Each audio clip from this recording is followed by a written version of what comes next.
Hello বন্ধুরা, তুমি কি টেট পাস করেছো? যদি এই প্রশ্নের উত্তর হ্যাঁ হয়ে থাকে তাহলে আজকের ভিডিওটা তোমাদের জন্য ভীষণভাবে গুরুত্বপূর্ণ হতে চলেছে। কারণ আজকের ভিডিওতে আমি তোমাদের সাথে শেয়ার করব টেট পাস করার পরবর্তী ধাপ কি হতে চলেছে। এর পরবর্তী ধাপ কোন কোন ধাপগুলো তোমাদেরকে অতিক্রম করতে হবে, যার পরে তোমরা একজন প্রাথমিকের শিক্ষক হিসেবে স্কুলে যোগদান করতে পারবে। তোমাদের মধ্যে অনেকেরই এখন একটা ভুল ধারণা রয়েছে, এরপর কি ইন্টারভিউ হবে, নাকি ডকুমেন্ট ভেরিফিকেশন, নাকি প্যানেল বেরোবে, কোন ধাপটার পরে কোন ধাপটা সামনে আসবে। পরপর আমি স্টেপ বাই স্টেপ তোমাদের সামনে তুলে ধরবো, যাতে করে তোমাদের একটা স্বচ্ছ ধারণা তৈরি হয়। আমি নিজে এই স্টেজগুলোর মধ্যে দিয়ে গেছি, তাই আমি জানি যে কোনটার পরে কোনটা আসে এবং মোটামুটি কত দিন করে সময় লাগে একটা স্টেপ থেকে আর একটা স্টেপে যেতে। তো এই বিষয়ে ফুল ইনফরমেশন তোমরা আজকে পেতে চলেছো এই ভিডিওটাতে।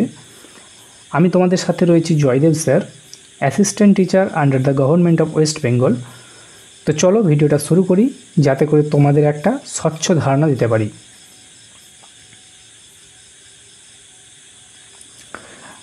দেখো, আমি যদি টেট পাস করার সময় থেকে বিষয়টা তোমাদের বলি।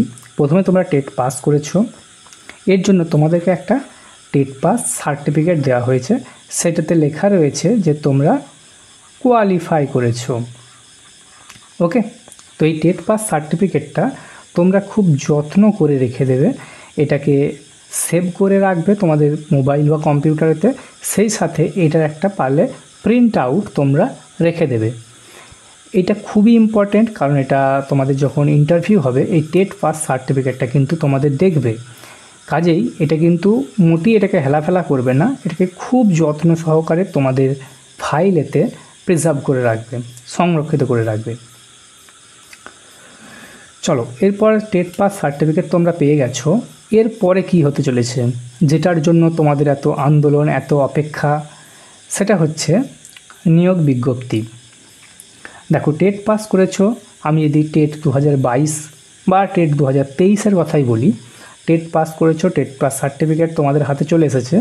এরপরে আমি যদি পশ্চিমবঙ্গের কথা বলি, পশ্চিমবঙ্গের রাজ্য সরকারের তরফ থেকে শিক্ষক নিয়োগের একটা বিজ্ঞপ্তি প্রকাশিত হবে, টিচার নিয়োগের বিজ্ঞপ্তি প্রকাশিত হবে।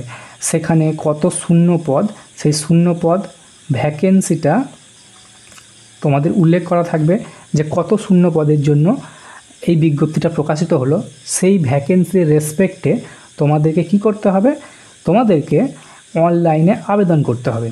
তোমরা যেমন টেটের জন্য যেমন অনলাইনে আবেদন করেছিলে, সেই রকমই যখন এই নিয়োগ বিজ্ঞপ্তিটা প্রকাশিত হবে তোমাদেরকে আবার ওই সেম প্রসেস, ওই রকমই একটা অনলাইনে আবেদন তোমাদেরকে করতে হবে। সেখানে তোমাদের টেটের রোল নাম্বার, যে অ্যাডমিট কার্ড, সেই অ্যাডমিট কার্ডের রোল নাম্বার পুট করে স্টেপ বাই স্টেপ ফলো করে তোমাদের একটি অনলাইনে আবেদন করতে হবে। বোঝা গেল? এরপর কি হবে স্যার, তোমরা অনলাইনে আবেদন করলে তারপর তোমাদেরকে কিছুদিন অপেক্ষা করতে হবে। তারপর রাজ্য সরকারের তরফ থেকে তোমাদের ইন্টারভিউয়ের জন্য তারিখ প্রকাশ করা হবে, যে তোমাদের কবে থেকে ইন্টারভিউ শুরু হবে। সেই অনুযায়ী তোমাদের ডিস্ট্রিক্ট ওয়াইজ তোমাদের ইন্টারভিউয়ের জন্য তারিখ ঘোষণা হবে। বুঝতে পেরেছো? ইন্টারভিউয়ের তারিখ ঘোষণা হবে, তারপর তোমাদের ইন্টারভিউ নেওয়া হবে। আমি যদি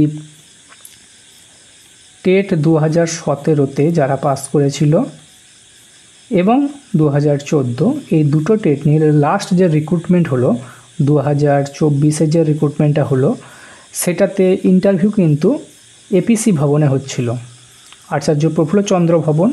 তো তোমরা এখন মোটামুটি মাইন্ডসেট রেখেই দাও যে তোমাদের ইন্টারভিউ কিন্তু ওই এপিসি ভবনেতেই হওয়ার সম্ভাবনা রয়েছে, কারণ গতবারে এপিসি ভবনেতেই ইন্টারভিউ হয়েছিল।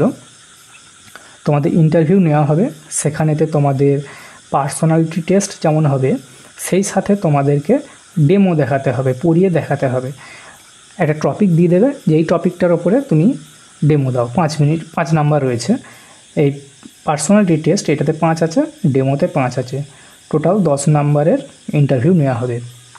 ওকে, তাহলে স্টেপগুলো বুঝতে পারলে। টেট পাস করার পরে তোমাদের নিয়োগ বিজ্ঞপ্তি প্রকাশিত হবে, তারপরে সেই নিয়োগ বিজ্ঞপ্তির রেসপেক্টে সেখানে ভ্যাকেন্সি দেওয়া থাকবে, সেই ভ্যাকেন্সির রেসপেক্টে ডিস্ট্রিক্ট ওয়াইজ তোমাদেরকে অনলাইনে আবেদন করতে হবে। এখানে অনলাইনে আবেদনের সময়ে তোমাদেরকে একটা কিন্তু ডিস্ট্রিক্ট চয়েস করতে হবে যে আমি এই ডিস্ট্রিক্টের জন্য অ্যাপ্লাই করছি। আমি যেমন বাঁকুড়ার জন্য অ্যাপ্লাই করেছিলাম, তো আমি এখন বাঁকুড়াতেই পোস্টিং আছি। তো এই ডিস্ট্রিক্টে একটা চয়েস করতে হবে, সেখানে অনলাইনে আবেদন চলবে। অনলাইনে আবেদন করার পরে যে অনলাইনের আবেদনের ফরম্যাটটা এটা কিন্তু অবশ্যই তোমরা সেভ করে নেবে এবং প্রিন্ট করে নেবে। তারপরে তোমাদের ইন্টারভিউ ডেট প্রকাশ হবে, সেই ইন্টারভিউ ডেটের তারিখ প্রকাশ হবে, তারপর তোমাদের ইন্টারভিউ নেওয়া হবে। এই ইন্টারভিউ নেওয়া হবে তার মোটামুটি মাসখানেক ধরে রাখো, মাসখানেক পরে তোমাদের প্যানেল প্রকাশিত হবে। প্যানেল মানে বলতে পারো এক কথায় মেরিট লিস্টের মতো। তোমাদের যে একাডেমিক রয়েছে, একাডেমিক যে মার্কস, মাধ্যমিক, এইচএস, তারপরে তোমাদের ডিএলএড, সেই সাথে এক্সট্রা কারিকুলাম অ্যাক্টিভিটি যদি থেকে থাকে তার যে নাম্বার, সেগুলোর যে আনুপাতিক ভাগ হারের যে নাম্বার রয়েছে, সেই আনুপাতিক নাম্বার তোমরা কত পাচ্ছ, তারপরে তোমাদের পিটি অর্থাৎ পার্সোনালিটি টেস্টে কত পেয়েছো এবং ডেমোতে কত পেয়েছো, এই সমস্ত কিছু নিয়ে তোমাদের প্যানেল প্রকাশিত হবে। একটা বলতে পারো একটা ওয়েটেজ তৈরি হবে যে এত নাম্বার, সেই নাম্বারের ভিত্তিতে তোমাদের একটা মেরিট লিস্টের মতন প্রকাশিত হবে, যেখানে তুমি পশ্চিমবঙ্গে কত নাম্বারে রয়েছো, তুমি যে ডিস্ট্রিক্টে অ্যাপ্লাই করেছো সেই ডিস্ট্রিক্টে তুমি কত নাম্বারে রয়েছো সেটা তুমি দেখতে পাবে। এই প্যানেল প্রকাশ হবে, তারপর তোমাদের কি হবে, প্যানেল প্রকাশ হওয়ার পরে তোমাদের যেটা হবে সেটা হবে কাউন্সেলিং হবে, এবং কাউন্সেলিং যেদিন হবে সেই দিনই তোমাদেরকে অ্যাপয়েন্টমেন্ট দিয়ে দেওয়া হবে এবং পরের দিনে তোমরা স্কুল জয়েন করতে পারবে। এই হচ্ছে স্টেপ, যে স্টেপগুলো যে 2024-এর রিক্রুটমেন্ট হয়েছিল টেট 2017 এবং 2014 থেকে, এই সেম প্রসেস অ্যাপ্লাই হয়েছিল, এই প্রসেসগুলি ফলো হয়েছে। আশা করি আগামীতেও এই প্রসেসগুলোর মধ্য দিয়েই তোমরা যেতে চলেছো, যারা আগামীতে শিক্ষক হতে চলেছো প্রাথমিকে। তো তোমাদের জন্য, সকলের জন্য হচ্ছে অল দ্য বেস্ট, ভালো করে ইন্টারভিউ দেবে। তো দেখা হচ্ছে পরের ভিডিওতে। এবং যদি তোমরা আমাদের চ্যানেল অভিজ্ঞান এডুকেশনে প্রথমবার ভিজিট করে থাকো, আমাদের চ্যানেল অভিজ্ঞান এডুকেশনকে তোমরা সাবস্ক্রাইব করে নিতে পারো, পরবর্তী আপডেট তোমরা পেয়ে যাবে এই চ্যানেলে। যদি কোনো প্রশ্ন থাকে কমেন্ট বক্সে আমাকে জানিও, আমি উত্তর দেওয়ার চেষ্টা করব। তো দেখা হচ্ছে পরের ভিডিওতে, ভালো থাকবে।